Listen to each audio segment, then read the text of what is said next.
for Wednesday, May the 12th, 2021. And we'll start with the minutes of the last meeting under old business for May the 5th. Could I get a motion? I move approval of those minutes. Second. It's been moved and seconded to approve the minutes of the last meeting. Is there, all in favor, please say aye. Aye. Aye. Aye. Opposed? Motion passes. Moving on to Heritage Farm Business Plan. So Chair and Council, this is Kathleen, and I know Ahmad and Galina are on as well. But they are moving forward with the Heritage Farm Business Plan per council direction, and they would like to include 2 counselors to be participants in that process. And since this is not identified as a group in the rules of procedure, I would ask the council which 2 counselors would like to be on that business plan process. I'd be happy to be involved.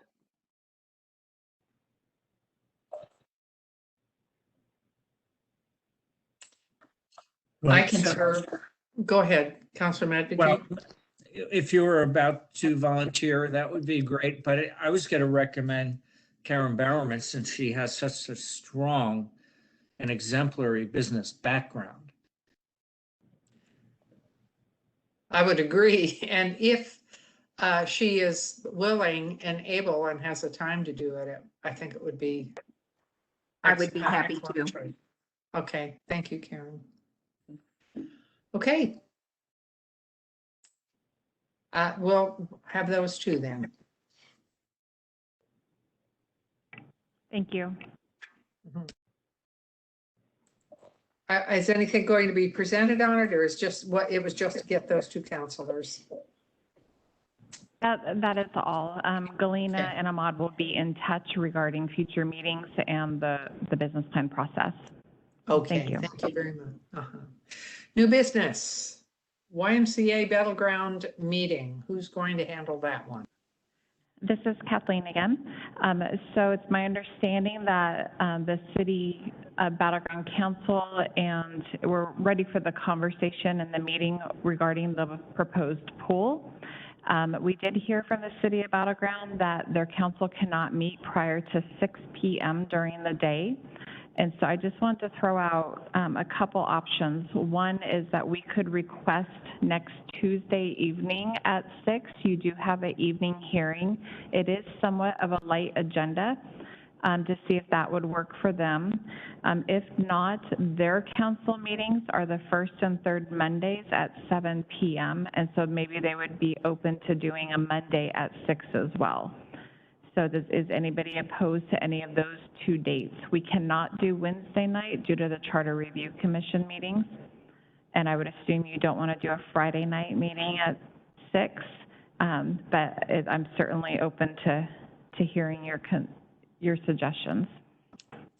I would be in favor of the Tuesday evening meeting. Would it be prior? Oh, it would have to be after the council meeting, correct?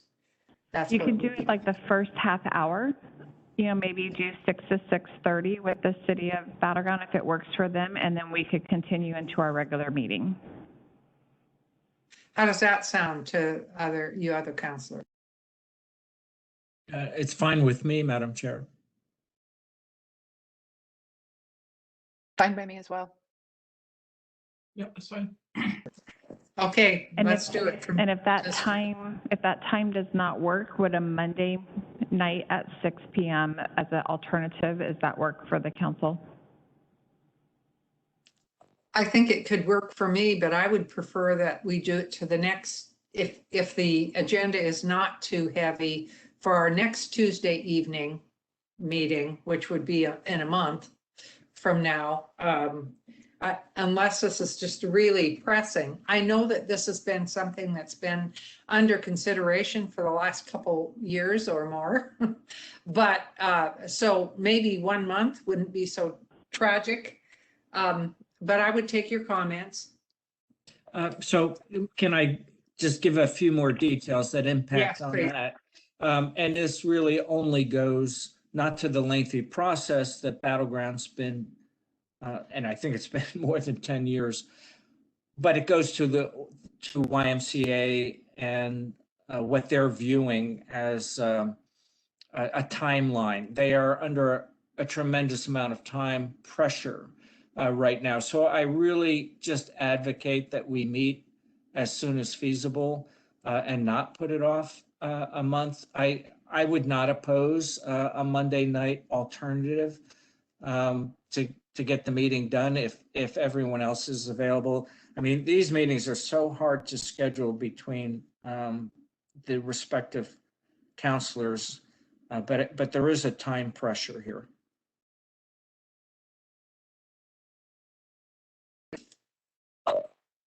I'm okay with the Monday if that's what happens. I think we need to get to some resolution with regard to what our role might be or might not be in this as soon as possible as well. So whatever works for the council, I can be flexible.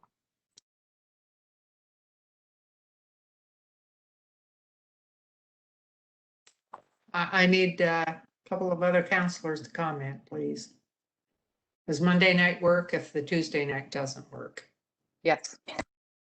It would for me most Mondays, not this upcoming Monday, however, I'm sorry, but after that, I think it would work typically. Okay. All right, so let's just do that then. If we are unable to meet the Tuesday night, the Tuesday evening meeting, if the Battleground folks can't do that, then the next possible Monday where we can have all of the counselors available. So that wouldn't be this Monday, this coming Monday, but the next, I'm assuming. Mm-hmm. Is that, so this coming is the 17th. Yeah, okay, so that should be okay. It isn't like the Memorial Day weekend. Monday. So, Yeah.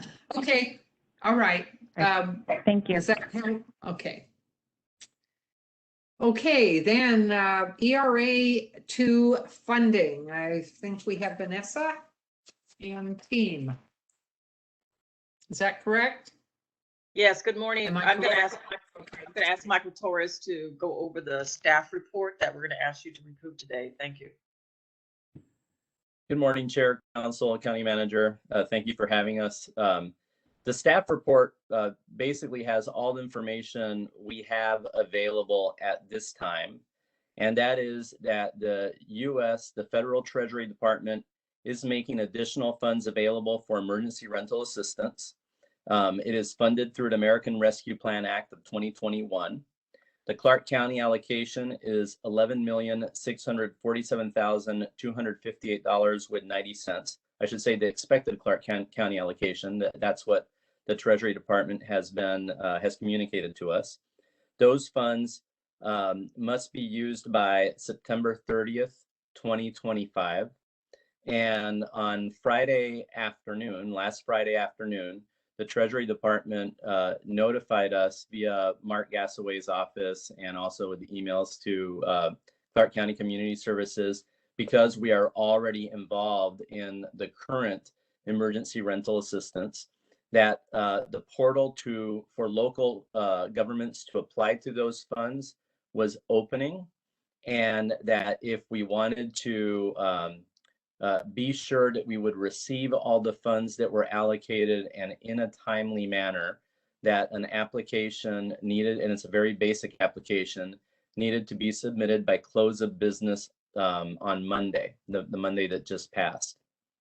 So in coordination with the county manager, with Mark Gassaway's office, we went ahead and made that initial application. And we want to make sure that, the staff report is presented to you. You have the information that's available to us. At this point, we are waiting for additional guidance from the Department of Treasury regarding, are there additional guidelines and restrictions that will apply to these funds. At this time, what we know is that it's going to be very similar. The expectation is it's going to be very similar to the funds that we are currently making available to the community for emergency rental assistance. meaning that they will have to be about 90% of those funds will have to go out in the form of direct financial assistance to low-income persons who have rental or utility arrears. And the remaining 10% is what is available for any additional supports, any program operating costs, etc. But I can take questions, and to the best of my ability with the limited information we have, I will answer them. One thing I did not mention is we do not have an exact timeline of when these funds will actually be released and received by the county. But my understanding is towards the end of June or next month, there's like around a 60-day-ish window, and they would not be utilized immediately. We would be probably, depending on what the guidelines say, using them to continuously replenish the funds in the existing rental assistance program as they get expended. And any questions that I can answer, I'm happy to answer them. Are there questions for Mike on this? Madam Michael. Chair, if I may. Mr. Medved. So, I had previously sent the written by email questions, which go exclusively to the restrictions and the guidance that you haven't received yet. So I understand you're not able to go into further detail. But in general, we've asked this question before. When the direct payments are made under this program, will the payment go to the landlord, or does it go to the person owing the rent? I mean, what is the mechanism for how the money is passed on? With the current system, both are possibilities. The payment could go to the landlord. It could go in limited circumstances to the tenant owing rent. The preference is always for it to go directly to the landlord. And in the limited circumstances under which it goes to the tenant is if the landlord is being non-responsive. Numerous attempts have been made to contact the landlord, and there has been a separate means to verify that debt exists. That's not exact. That's kind of a summary of how it works. But I would say, I don't want to give you a percentage, Councilor Medved, because I don't have the actual data, but the overwhelming, it truly is an exception when payment goes directly to the tenant. Like 9 times out of 10, I'm giving you a bad statistic there, but overwhelmingly the preference is and the intent is for it to go to the landlord. That is also a thing that has been unique with these treasury funds. Most of our rental assistance programs traditionally do not allow payments to go directly to the tenant at all. So thank you very much. And thanks for your quick responsiveness and by being able to respond by the deadline on Monday. Great work. Thank you very much. Other questions of Michael?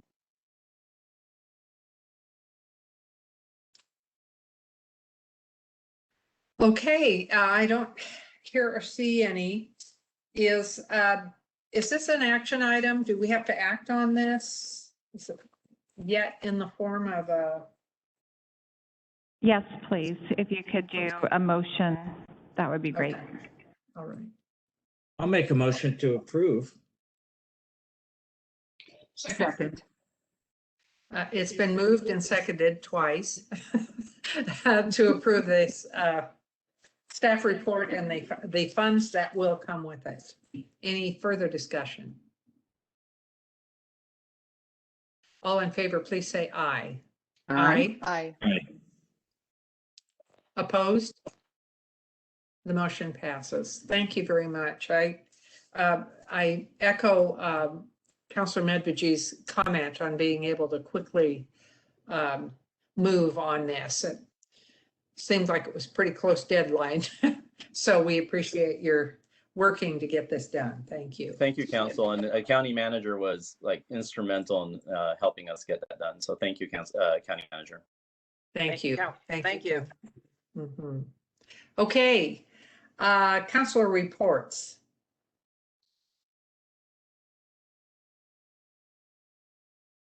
I'll just comment that I went to a WASAC executive board planning meeting. It was planning for, the future and how WASAC, how we operate, et cetera. It was a great meeting. It's always great to, meet with fellow counselors and commissioners to kind of network about what's happening all around. And so I look forward to another good year with WASAC. And it's great to have Gary, Councilor Medvigi on the Legislative Steering Committee. So keep doing your good work, Gary, so that we can get good legislation and good, and actually the backing of WASAC. It does help. Mhm.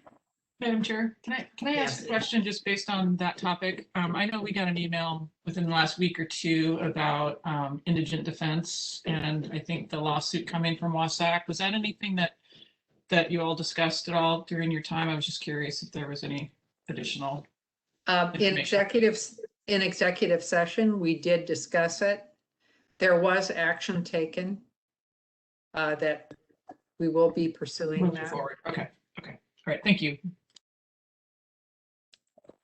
Any other reports? from Madam council? Chair, Councilor Brown. I'd like to report on the housing options and study plan that was presented at a meeting last night. It was very informative. This is covering the unincorporated Vancouver UGA, the urban growth area. And the study involved Eco Northwest as well as our own representatives on the group. Some of the comments that have been from every side conclude that, yes, the land for development is scarce. The lack of infrastructure in that part of the county is a barrier to development. The notation was made that 66,000 people from that area leave that area for work. That is a lot of people on the road, traveling, of course, by car. They noted that there are 13,281 units needed by 2035 in order to accommodate the growth. And having the vacant land for that many units may be challenging. They commented too that 42% of the needed housing is at income levels that are below 100% AMI. So we need to have some creativity in approaching the variety of housing that is made available, for sure. There's a lot to that report, and I think we'll be hearing more from it. I know we will, as the steps of that report emerge. Thank you, Councilor. Other reports? I had just a few very brief, Madam Chair. Councilor Mitchell. So Michelle identified that we had a number of constituents asking about the Law and Order committee meetings, one having more visibility and public participation, but also how they could become members. And I was unaware, but there are quite a few vacancies. So, she offered to move that forward to have the vacancies filled. I don't know if Kathleen knows if that they've been publicized yet, but certainly once they are publicized, I'm hoping the public will step up from all corners to fill those vacancies. So kind of a public service announcement. The other issue that I'm not that concerned about at this point, but I think we need to be at some point. I haven't heard from the Charter Review Committee whatsoever. I don't know of any elected official that has. I don't even know if the county manager has had any inquiry as to any issues that may exist for those that are working in local county government as a result of our charter. So I'm perplexed by that, that we haven't been asked for our issues. And there is one issue that, I heard directly from the county auditor about that I think would take a charter amendment, and that is to put some detail to initiatives and referendums and qualified voting populations. I had, fireworks kind of brought up the issue, and I don't know whatever happened to that. We had two dueling referendums out there. I don't know if either one of them has made their threshold yet, or if the threshold is for the number of votes is still out there. But that kind of highlighted the issue for the auditor, as well as others, that we really have a deficiency in our charter as far as who's qualified and who's not to vote on initiatives and referendums. He's already drafted the language that he would like to see put before the public to have the charter amended. There certainly may be some other issues. We haven't talked about it yet, but it's, we're into May. And if we do have amendments that we'd like to put before the people, I think we need to get them solidified. Actually, I think that, I know that I asked for language for this very thing about the populations that could vote. Yeah, specifically unincorporated Clark County on issues that affect them and have already been taken care of by other jurisdictions, other cities, etc. And working with the auditor's office, have gotten some comments and some additional comments on that. And I think that we need to have a conversation pretty soon, because we as a council could put that forward if we desired to put that out to the voters. So I think that we will be conversing about this soon. My understanding is that if we have any amendments, and you folks, you counselors may have other ideas about what would be amendments. My understanding is that we need 4 counselors to agree, and we can put that on the ballot. But these amendments would have to be to the auditor's office by August 1st. That's the drop dead date. So anything of this sort, we should actually probably start talking about as a council if you have other ideas. Any other reports? Or Gary, were you finished with? Yes, thank you, Madam Okay, Chair. thank you. All right. Other reports? Okay, what we are going to do, Lindsay is is on leave right now. So we are going to move into executive sessions. There will be an attorney present, and our attorney will have one for pending litigation for 30 minutes and one for potential litigation for 10 minutes. And I believe it doesn't state, is there going to be any action afterwards? No, Chair, there will not be. Okay, thank you, Taylor. And if, All right. if I could just, Okay, before you sign off, Chair, I just wanted to state for the record that this agenda was amended today. The executive sessions were added this morning, so I just wanted to note that for the record. okay, thank you. Yes, I should have stated that. I did see this is an amended agenda, so. Okay, I will adjourn this meeting, and we will go to our executive session sign-in that we've been provided. Thank you very much. We're adjourned.